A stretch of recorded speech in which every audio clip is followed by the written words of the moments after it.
ES rytų partnerystės programa yra įsteigta prieš 6 metus.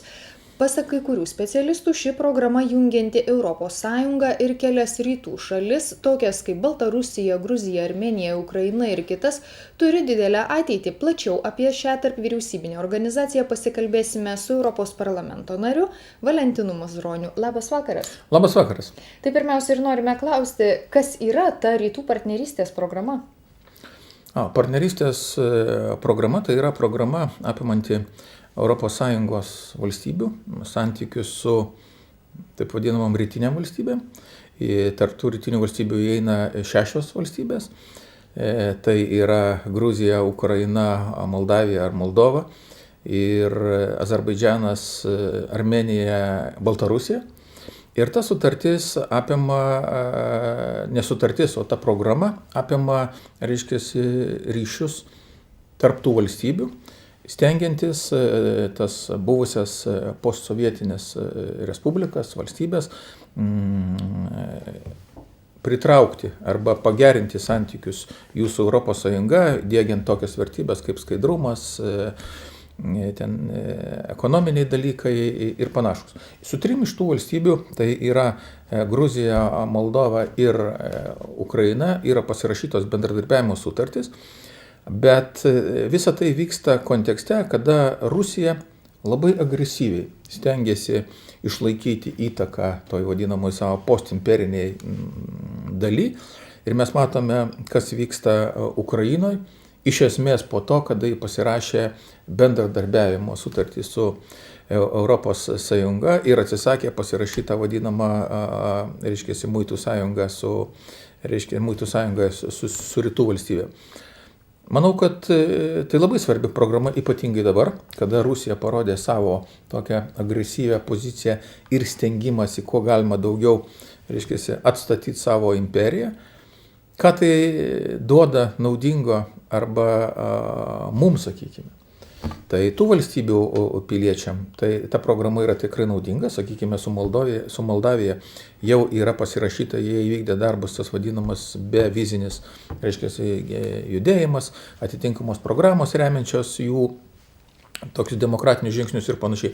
Mums tai yra naudinga ES valstybėm, tame tarpe Lietuvai, tame tarpe šiauliečiam, kad tas suartėjimas su tom valstybėm, apie kurias aš kalbėjau, iš kurių kai kurios yra mūsų, kaimynės, tai mūsų galimybė turėti platesnius ekonominius santykius, tai reiškia mūsų galimybė kažkaip tai keistis arba eksportuoti prekes ir panašiai. Manau, kad tai abipusiai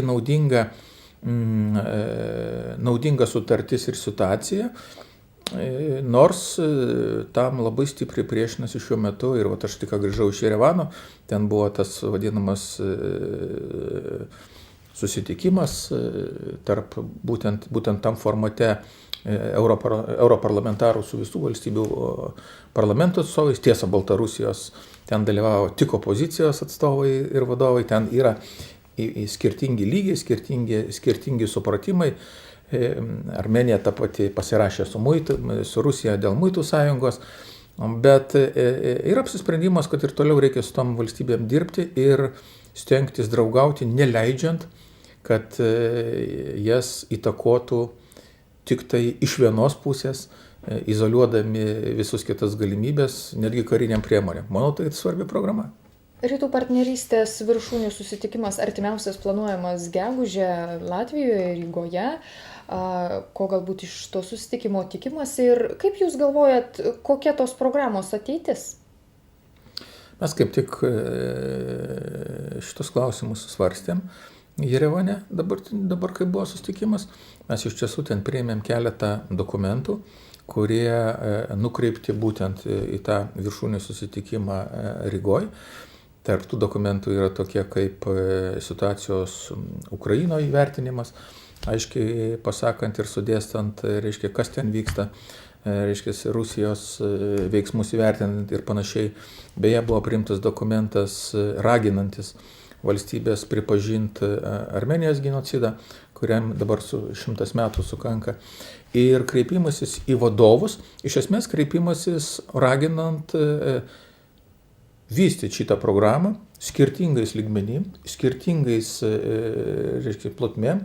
Tos valstybės, kurios daugiau priartėjusios, kaip sakiau, su tom 3 valstybėm, kurioms pasirašom, tom galbūt skiriant ir didesnius finansinę paramą ir didesnius, reiškia, kitus resursus, su tom, kurios kol kas yra šiek tiek, sakykime, turi kitokį požiūrį, gerbiant visų bendrą apsisprendimą ir suverenitetą ir toliau dirbti ir ieškoti galimybių bendrauti ir turėti gerus santykius.